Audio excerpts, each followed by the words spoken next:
आवाज़ के शो में आपका स्वागत है। मैं हूं हिमानी अदिति सिंह।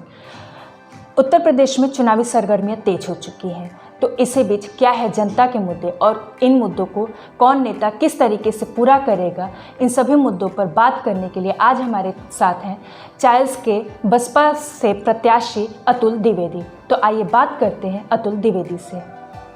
सर, आपका बहुत बहुत स्वागत है हमारे शो। जी धन्यवाद। आपके चैनल के माध्यम से आपके दर्शकों का भी बहुत बहुत अभिवादन है। Thank you. तो सबसे पहले मैं आपसे यही जानना चाहूँगी कि चाइल्स अपने आप में एक बहुत बड़ा विधानसभा, बहुत वहाँ की जनता भी वहाँ पर अमूमन ये है जो जनता वो कृषि प्रधान है। तो सबसे पहले मैं मुद्दों पे ही आना चाहूँगी क्योंकि सीट तो लगभग आपकी क्लियर है। तो आपके मुद्दे क्या क्या होंगे जनता के बीच जाने के लिए? जी मैडम, जैसा आपने बताया कि चाइल विधानसभा पूरा द्वाबा क्षेत्र के अंतर्गत आती है। 2 नदियों का क्षेत्र है और वो क्षेत्र आदिकाल से ही बहुत उपजाऊ हुआ है। वहाँ बहुत सी सभ्यताएं उपजी हैं और उनका एक गौरव काल रहा। 6वीं शताब्दी में कौशाम्बी 16 महाजनपदों में एक था, तो जो कि और एक बहुत बड़ी व्यापारिक केंद्र भी था। तो उस उद्देश्य से, लेकिन आज की स्थिति वहाँ है कि कृषि बहाल स्थिति एकदम बेहाल है कृषि की, और वहाँ का नौजवान बेरोज़गार है। मेट्रो सिटी में जाके गार्डी करना और 4th क्लास की नौकरी करने के लिए मजबूर है।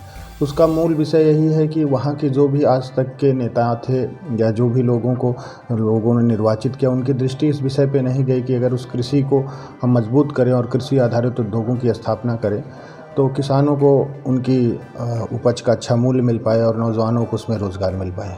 तो मेन मुद्दा आपका किसान और रोजगार है। जी। तो पहले मैं किसानों पर ही बात करना चाहूँगी। आपने खुद कहा कि कृषि प्रधान समाज है आपका और वो आपका विधानसभा भी। तो आपके विधानसभा का सिंचाई का सबसे मुख्य साधन क्या है, आपको पता है? जी मैडम, जैसे कि वहाँ पे सिंचाई के लिए स्थितियाँ यह हैं कि नदी के किनारे क्या होता है कि वाटर लेवल बहुत नीचे होता है, और अगर सरकार की दृष्टि ये गई होती कि नदियों से माइनर निकाल कर कृषि में सिंचाई लागत को चाहते तो ज़ीरो कर देते, लेकिन सरकार की और जो भी निर्वाचित प्रतिनिधियों हों उनकी दृष्टि इस विषय पे नहीं गई है। और जो भी लोग pumping set, diesel pumping set लगा के, समरसेबल लगा के सिंचाई करते हैं, जिस वजह से सिंचाई लागत बहुत ज़्यादा है और इस वजह से कृषि लागत भी बढ़ जाती है और किसानों की बहुत सी ज़मीनें हैं जहाँ पे असिंचित हैं। इसको देहात में कहते हैं स्वर्गाश्रा। तो ऐसे स्वर्गाश्रा को या स्वर्ग पे डिपेंडेंट चीज़ों को उपजाऊ बनाने के लिए नहर निकलवाना सबसे इम्पोर्टेंट होता है। तो उसके लिए ब्लूप्रिंट कोई है क्या आपके पास कि आप कैसे नदियों से नहर निकलवाएंगे? जी, नदियों से नहर निकालना आज की डेट में टेक्नोलॉजी में पंपिंग सेट बना के वहाँ पे कैनाल बना के निकाली जा सकती हैं। और अगर और अच्छी दृष्टि हो तो और पीपी मॉडल पे कर दिया जाता है। तो आजकल बहुत सी सौर ऊर्जा कंपनियाँ हैं जो सौर ऊर्जा लगाना चाहती हैं, उनके पास ज़मीनें नहीं। अगर हम उनको पीपी मॉडल में ये कहते हैं कि आप नहर माइनर लगाइए और उनके अगल अगल पटरिया में मैं आपको ज़मीन दे रहा हूँ, उस पर आप सौर प्लांट लगा दीजिए, तो ऊर्जा की व्यवस्था हो जाएगी और पानी की व्यवस्था हो जाएगी। इसमें केवल एक योजना और दृष्टि बनाने की ज़रूरत है, यानी विल पावर की कमी है। जी। तो अब रोजगार की तरफ बढ़ें। जी। आप खुद एक एमएसएमई से रिलेटेड है, रियल एस्टेट में आपका बिजनेस है। तो आपको क्या लगता है कि क्या आप एक रोल मॉडल हो सकते हैं अपने विधानसभा में युवाओं के लिए? जी मैडम, किसी भी व्यक्ति का कार्य करने के बाद जो अनुभव होता है उसकी पहली प्राथमिकता होती है कि वो जिस क्षेत्र में पैदा हुआ है अपने अनुभव का, अपनी योग्यता का उपयोग वहाँ के लोगों के बेहतरी के लिए करे। उसी उद्देश्य से हम लोग वहाँ आज इस चुनाव में कंटेस्ट करने गए हैं और एक दृष्टि विजन लेके गए हैं कि नौजवानों के लिए अच्छे रोजगार के अवसर वहाँ उपलब्ध कराए जाए और एंटरप्रेन्योरशिप पैदा की जाए, क्योंकि वहाँ कृषि आधारित उद्योगों की स्थापना एक बफर जोन बनाकर, चाहे केले का एक बफर जोन बनाकर, केले आधारित उद्योग, केला चिप्स हो गया या केला के अपशिष्ट हैं उनसे जो हम उपयोग के वस्तु में बना सकते हैं, ये दृष्टि हो सकती है। एक जोन इत्र उद्योग के लिए हम बना सकते हैं कि जब बीच में धान गेहूं की फसलें हो जाती हैं तो बीच में जब समय बचता है तो औद्योगिक सुगंधित पौधे उगा के उनको बनाया जा सकता है। स्वयं सहायता समूह और सहकारिता को बढ़ा के हम इस लक्ष्य को प्राप्त कर सकते हैं। और क्या आपको ऐसा नहीं लगता कि इंडस्ट्रीज़ एक अच्छी सी हो जाए या वेयर हाउसेज हो जाए, फर्म हो जाए, इंडस्ट्री की तो बात ही छोड़ दीजिए, तो युवाओं को बहुत ही ये मिलेगा? देखिए, इंडस्ट्री औद्योगिकरण को तो हम द्वाबा में उस स्तर से बढ़ावा देने के पक्ष में नहीं हैं, क्योंकि ये जब यहाँ ब्रिटिशर थे तब भी वहाँ इस चीज़ को उन्होंने नहीं बढ़ावा दिया, क्योंकि द्वाबा एक ऐसी भूमि है कि उसकी उपजाऊ इतना है कर वहाँ इंडस्ट्री में उसकी ज़मीन का उपयोग ना करके कृषि में किया जाए और उसी कृषि आधारित उद्योग लगाए जाए तो एक पर्यावरण के समायोजित विकास होगा और इस तरह से उसके विकास को हम बढ़ा सकते हैं। अच्छा, तो अगर कृषि आधारित समाज ही आप चाहते हैं तो वेयर हाउसेज जरूरी है। वेयर हाउसेज ज़रूरी है और इंफ्रास्ट्रक्चर में वेयर हाउसेज में काम करना चाहिए सरकारों को, जिसमें पीपी मॉडल पे इनकी कुछ पॉलिसियाँ आई हैं, लेकिन उनका थोड़ी तरह से प्रचार प्रसार ना होने के कारण लोगों का उसमें रुझान नहीं बढ़ पाया। अगर सरकार अच्छी दृष्टि से, दृढ़ संकल्प से इस पर बढ़े तो वेयर हाउसिंग हो, कोल्ड चेन सिस्टम बनाए जाएँ और तो बहुत ही अच्छा इसका होगा। अच्छा, तो थोड़ा और आगे बढ़ें और राजनीतिक दलों की बात करें। आपको क्या लगता है कि आपके विधानसभा में आपका मुख्य प्रतिद्वंदी कौन होगा?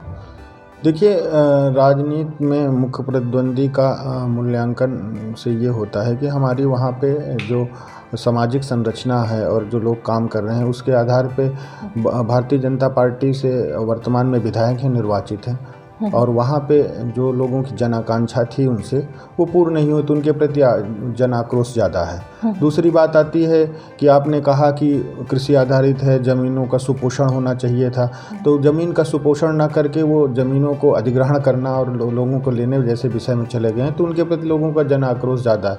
अब समाजवादी पार्टी से कोई प्रत्याशी आता है, उसके दृष्टि विजन को देखते हैं तो हो सकता है कि वही उसको लोग हमारे कंपेयर में उससे हमारा प्रतिद्वंदिता करें। यानी कि अभी तक आप ये कह पाने में असमर्थ है कि मेन प्रतिद्वंदी कौन है? देखिए, अभी किसी भी राजनीतिक पार्टी से कोई भी प्रत्याशी निश्चित नहीं है। हाँ।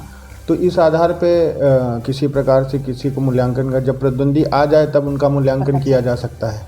अभी आपने कहा कि हमारा जो आपका जो विधानसभा है वहाँ कृषि उपजाऊ है और अभी जो वर्तमान विधायक है बीजेपी से वो ज़मीन को अधिग्रहण कर रहे हैं, और कल अपने प्रयागराज में प्रदेश के मुख्यमंत्री आए हुए थे और वो बोल रहे थे कि जो अधिग्रहित ज़मीनें हैं उसको वापस की जाएंगी।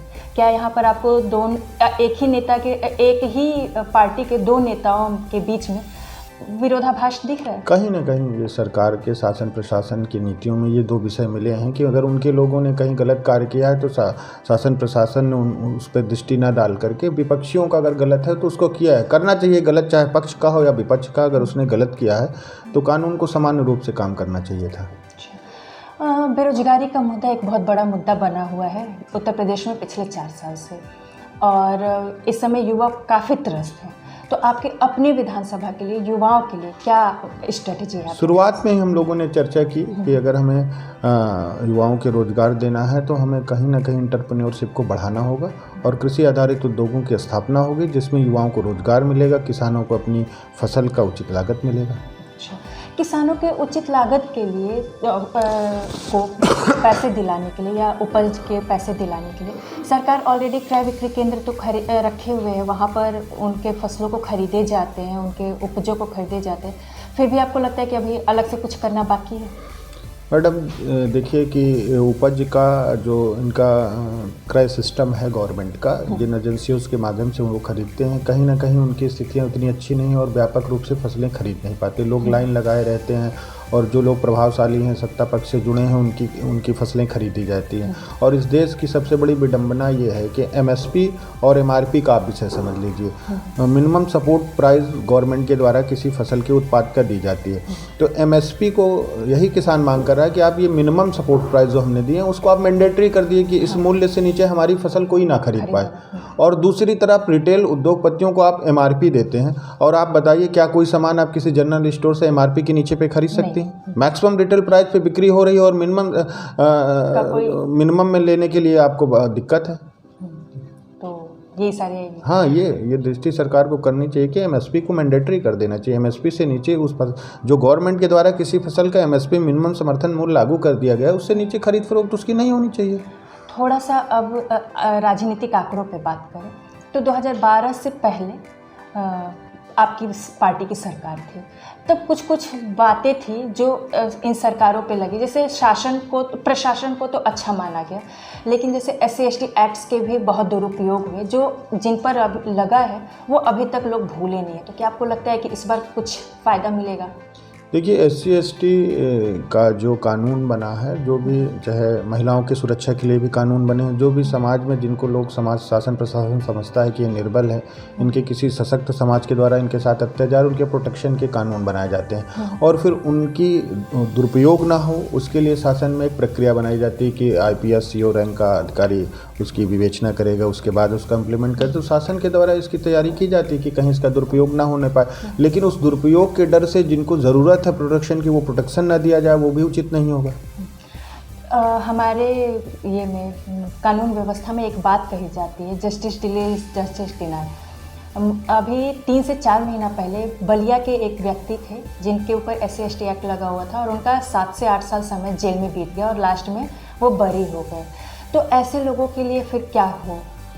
देखिए, जैसे कि आप न्याय प्रणाली की बात करते हैं, कोर्ट के सिस्टम को, तो वो एक व्यापक विषय है। जब तक उसका रिफॉर्म नहीं होगा, वो विषय क्या कहते हैं न्यायविदों के द्वारा एक कमेटी बना के द्वारा कि जो भी प्रोसिक्यूशन या विचाराधीन हैं लोग, उनके सिस्टम को समझने के लिए, उसके लिए उनके विशेषज्ञों को बना के कानून पे रिफॉर्म करने की ज़रूरत है, वो सरकारें करना चाहिए। अच्छा, तो ये सरकारों की जिम्मेदारी जी। बसपा का एक ट्रेडिशनल वोट बैंक है और आप उस वोट बैंक से नहीं आते हैं, ब्राह्मण समाज से आते हैं। तो क्या बसपा प्लस दलित दोनों ब्राह्मण प्लस दलित मिलकर के इस बार वोट करेंगे बसपा को? देखिए, 70 साल के बाद अगर हम अभी खांचे में बट के बात करें, कोई सेवा कोई व्यक्ति किसी वर्ग की कर सकता है और जनरली आप किसी वर्ग के नेता या किसी उसके बनने के लिए तो राजनीति में कंटेस्ट करने का विषय नहीं होता। जब कोई राजनीति करना चाहता है और बसपा का नारा भी इस समय स्वजन हिताय स्वजन सुखाय, तो ऐसा विशेष कैटेगरी में बांट के आप हमें देखना उचित हम नहीं समझते। नहीं, मैं नहीं देख रही, या आप हमें नहीं कह सकते, क्योंकि हर कोई अगर जो सर्वे निकला है, अभी हम लोगों ने कुछ समय पहले सर्वे किया था, तो हम लोग इस तरीके का एक सर्वे किए थे, उसमें ये बात अभी भी सामने आ रही है कि जो कुछ वोट बैंक्स थे बसपा के, वो अभी भी वहाँ रिजर्व है, वो कितना भी कुछ भी हो पा रहा है। मतलब जो एक कास्ट सिस्टम है हमारे देश का या हमारे प्रदेश का, वो हट नहीं पा रहा है। तो इस पर आप क्या कहेंगे? देखिए, बसपा एक राजनीतिक पार्टी से पहले एक मिशन है और वो मिशन जो सामाजिक विषयता समतामूलक समाज बनाने के लिए मानवर साहब ने चलाया था। उसके तहत कुछ वर्ग थे जो कि कहीं ना कहीं अवजात वर्गों के द्वारा प्रताड़ित किए गए थे, तो उसके अगेंस्ट बनी है। तो कहीं ना कहीं वो लोग अपने हितों को वहाँ ज़्यादा सुरक्षित मानते हैं कि हमारे हितों की लड़ाई इस मिशन के द्वारा लड़ी जाती है, तो उनके साथ वो सशक्त रूप से हैं। तो अभी आपने कहा कि अभी एक समय था जब प्रताड़ित किया गया था, तो आप भी ब्राह्मण समाज से आते हैं जी। तो क्या आपके विधानसभा के लोग आपको एक्सेप्ट कर लेंगे? नहीं, हमने कहा ना कि सेवा का प्रताड़ना तो किसी की लोग नहीं एक्सेप्ट करेंगे, लेकिन सेवा तो हर आदमी के लेने के लिए तत्पर है। यार, सेवा लेने में सरनेम देख के सेवा नहीं ली जा सकती ना। अगर हमारा उद्देश्य है कि हम सर्व समाज की सेवा करें, तो किसी समाज को हमारी सेवा लेने में तो दिक्कत नहीं होनी चाहिए। बिल्कुल। मेरा आखिरी सवाल आपसे, आप अपनी जनता को क्या संदेश देना चाहेंगे? हम अपनी जनता को यही संदेश देना चाहते हैं कि 70 साल के बाद अभी हम अपने किसी जो हमारे मूल सरोकार होते हैं वो चुनाव में कहीं पीछे चाहते हैं, चाहे युवाओं का रोजगार का हो, चाहे बेसिक इंफ्रास्ट्रक्चर का हो, स्वास्थ्य, शिक्षा। अभी कोविड काल में हमने अपने देश की स्वास्थ्य सेवाओं को देखा किस तरह से वो बेकार साबित हुई, किसी प्रकार के आम आदमी को नहीं मिल पाया। तो हम सारे चाल क्षेत्रवासियों से ये कहते हैं कि जाति धर्म से ऊपर उठकर इस बार अपने आप मुद्दे चुनाव में ले आइए और जो भी प्रत्याशी उन दृष्टि विजन उनका हो कि आपके मुद्दों को वो सॉल्व कर सकता है, उसके साथ आप इन सारे बाधाओं को पार करके एक साथ एकजुट होकर और लोकतंत्र को मजबूत करिए और उसके पक्ष में वोट करिए। सर, आपने अपने बिजी शेड्यूल में से हमें समय दिया, इसके लिए आपको बहुत बहुत आपको भी धन्यवाद। तो आप थे अतुल द्विवेदी। अतुल द्विवेदी ने अपने मिशन को बहुत ही क्लियरली सामने रखा और अपने मैसेज में कहा कि जनता को अब जाति धर्म मजहब से ऊपर उठ करके लोकतंत्र के लिए काम करना चाहिए और अपने वोट भी उन्हीं को देने चाहिए जो लोकतंत्र को मजबूत करे। तो इसी तरीके के जनप्रतिनिधियों से मिलने के लिए और उनके व्यूज़ को जानने के लिए बने रहे हमारे साथ। तब तक दीजिए हमें इजाज़त। धन्यवाद।